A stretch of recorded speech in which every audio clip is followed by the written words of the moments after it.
Iran से full and final युद्ध के लिए ट्रंप ने अपना 7वां बेड़ा खाड़ी देशों की ओर भेजने का ऐलान कर दिया है। 7वीं फ्लीट के यूएसएस त्रिपोली स्ट्राइक ग्रुप को तैयार कर लिया गया है। 2500 मरीन इसमें सवार किए गए हैं। और इसके साथ ही अमेरिका ने ईरान के कोहिनूर पर हमला बोल दिया। ईरान के क्राउन ज्वेल नाम से जाना जाने वाला खार्ग आइलैंड पर अमेरिका ने भारी बमबारी की है। सिर्फ 20 वर्ग किलोमीटर का यह द्वीप ईरान में अर्थव्यवस्था के लिए जाना जाता है, अर्थव्यवस्था की जान कहा जाता है, और यही ईरान का सबसे बड़ा ऑयल टर्मिनल है। यहीं से ईरान दुनिया को तेल भेजता है। यहां 2.4 करोड़ बैरल तेल जमा किया जा सकता है। ईरान ने हाल के दिनों में खाड़ी देशों के ऑयल फैसिलिटी पर हमला बोला तो अमेरिका ने ईरान की वो नस दबा दी जो उसे पूरी तरह से बेजान कर दे। बिल्कुल, और जंग के बीच अमेरिका ने ईरान के बेहद अहम टारगेट पर अटैक भी किया है। अमेरिका ने उस खार्ग द्वीप पर हवाई हमले बोले हैं जो ईरान की अर्थव्यवस्था, उसकी ताकत के लिए बेहद अहम है। अब अमेरिका ने ईरान की शक्ति के सबसे बड़े केंद्र पर सीधा अटैक करके युद्ध को और भड़का दिया है। अमेरिका ने इस आइलैंड पर स्थित सैन्य ठिकानों पर बम बरसाए और इसी द्वीप पर ईरान का सबसे बड़ा ऑयल इंस्टॉलेशन भी है। अगर खार्ग में उस जगह पर हमला होता तो ईरान पर ब्लैकआउट का भी खतरा हो जाता। ट्रंप ने धमकी भी दी है कि अगर ईरान नहीं मानता तो वो खार्ग को खाक करने में देर नहीं करेंगे।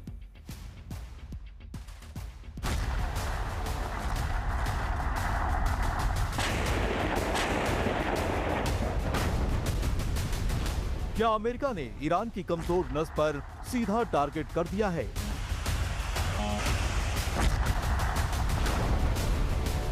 क्या अमेरिका ने ईरान की लाइफलाइन पर सबसे करारा प्रहार कर दिया है?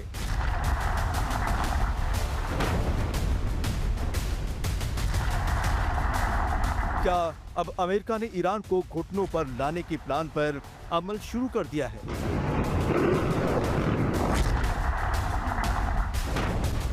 क्योंकि अब अमेरिका का हमला उस खार्ग द्वीप पर हुआ है जो युद्ध शुरू होने के बाद से ही काफी चर्चा में था। खार्ग द्वीप का नाम इजराइल अमेरिका के संभावित लक्ष्यों में शामिल था। अमेरिकी राष्ट्रपति ट्रंप ने खार्ग द्वीप पर हमले की जानकारी दी और सोशल मीडिया पर लिखा, कुछ ही देर पहले मेरे आदेश पर अमेरिकी सेंट्रल कमांड ने मध्यपूर्व के इतिहास के सबसे शक्तिशाली हवाई हमलों में से एक को अंजाम दिया और खार्ग द्वीप पर मौजूद सभी सैन्य ठिकानों को पूरी तरह नष्ट कर दिया है। खार्ग द्वीप को ईरान की सबसे महत्वपूर्ण संपत्तियों में से एक माना जाता है।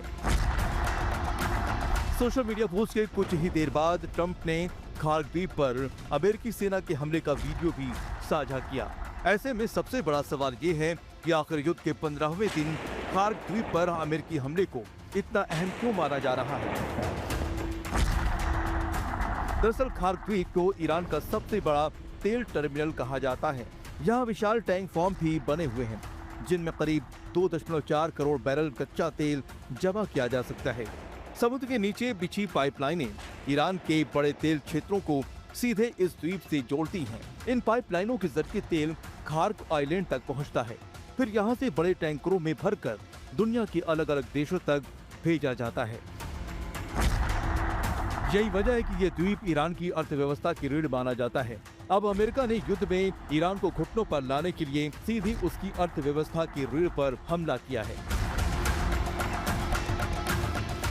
अनुमान है कि ईरान के कुल तेल निर्यात का 90 से 95% हिस्सा खार्ग आइलैंड से ही होता है। प्रतिबंधों से पहले यहाँ से रोजाना 15 से 20 लाख बैरल तक तेल निर्यात किया जाता है। मौजूदा अंतर्राष्ट्रीय कीमतों के हिसाब से ये हर साल 40 से 60 अरब डॉलर की कमाई करा सकता है।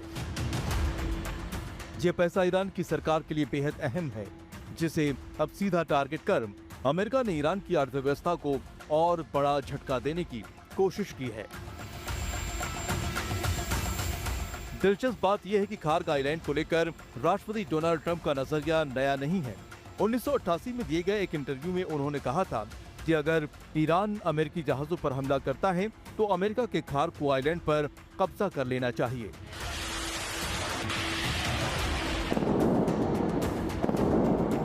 उस खार्ग आइलैंड पर अमेरिकी हमलों ने ईरान के गुस्से को और भड़का दिया है। अब ईरान से अमेरिका से जुड़े तेल के ठिकानों पर हमले की चेतावनी दी है। ये धमकी साफ बताती है कि ये खार्ग द्वीप पर टारगेट के बाद ये जंग और खतरनाक हो सकती है। इस बीच ट्रंप ने ईरान को लेकर फिर बेहद सख्त बयान दिया है। ट्रंप ने कहा है कि अगर हालात नहीं बदलते तो अगले एक हफ्ते के भीतर ईरान पर और भीषण हमला होगा। They might be a little different, I guess, you know, they're a different country than we are. But he will tell you there's never been a power like the power of the United States. I built our military in my first term. How long now do you think the war is likely to last? I can't tell you that. I mean, I have my own idea, but what good does it do? It'll be as long as it's necessary. They've been decimated. Their country's in bad shape. The whole thing is collapsing. खार्क द्वीप को Iran के तेल क्षेत्रों का केंद्र माना जाता है, जिस पर हमले पर अमेरिका ने तबाही मचाना शुरू कर दिया है। अमेरिका के इन हमलों ने युद्ध की आग को और ज्यादा धधका दिया है। आज तक ब्यूरो।